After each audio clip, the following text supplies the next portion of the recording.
চলে আসলাম কাটায়। কাটার পার্কিংয়ে লোড হবে।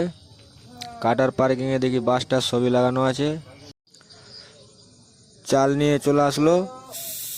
আমার গাড়িতে এখন তিরপল বাঁধাবাঁধি চলছে। চাল লোডিং হবে তো, এদিকে আবার বৃষ্টি পড়লো।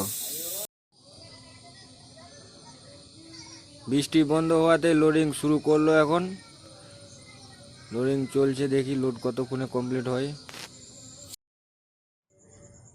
5 টনের মতো মাল লোড হয়েছে, দিয়ে বৃষ্টি চলে এসছে, লোডিং বন্ধ। ত্রিপাল দিয়ে বসে আছি, কখন যে লোড হবে।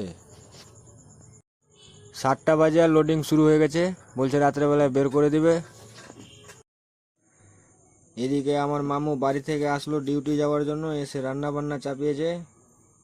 আলু ভাজা, ডাল ফ্রাই, রুটি।